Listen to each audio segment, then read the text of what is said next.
Our next speaker after that is Mr. Labange, and please ask the audience, we allow folks to clap, but please no booing. Even though Mr. Smith enjoyed it, he says, for the record.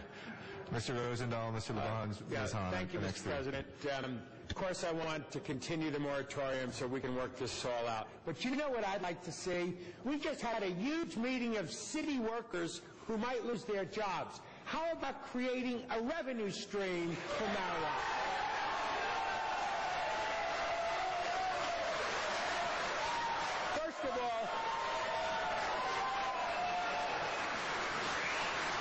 First of all, many of you know that I have said the laws of the 80s are bad laws. We have people in prison who shouldn't be in prison to begin with.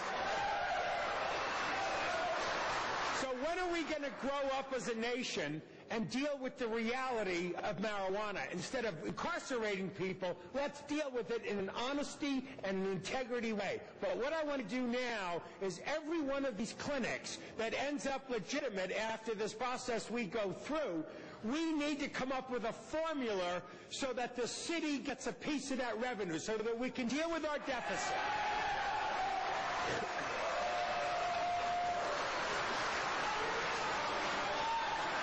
In my 64 years on this planet, I've heard more criticism about marijuana than I do about alcohol, and we know that alcohol creates issues. And I'm tired of gutless politicians that always talk about the war on crime and they mix marijuana in the same mix. That's wrong and crazy.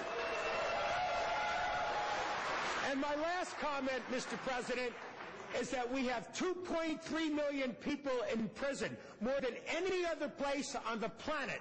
We are 5% of the world's population, yet we have 25% of the world's incarceration. The state budget is in total disarray. We have 60,000 prison guards. Well, let's start releasing these people from prison, and let's start dealing with it as a health issue and not a criminal issue. Thank you. Thank you, Mr. Rosendahl.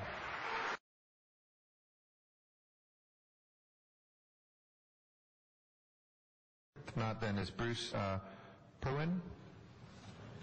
And after that is Andrew Lackman. Hi, my name is Bruce Perlowin. I'm the CEO of a publicly traded company called Medical Marijuana, Inc., and our agenda is to provide solutions for the industry. I'm going to narrow my focus down very quickly to the proposed new draft ordinance, which says that they don't want to use any cash or ATMs in the dispensaries or collectives. They only want to use credit cards. That is not a viable solution. 70 million Americans do not have credit cards. That's the unbanked and unbankable. Our public company has created a tax remittance card, which can actually remit the taxes to the city and to the state on a daily basis. And if anybody wants to discuss those solutions, we have a lot of other solutions. We're very new in this industry. We're here with our CFO and our president of the company. Thank you. Thank you very much, sir. Andrew Lack.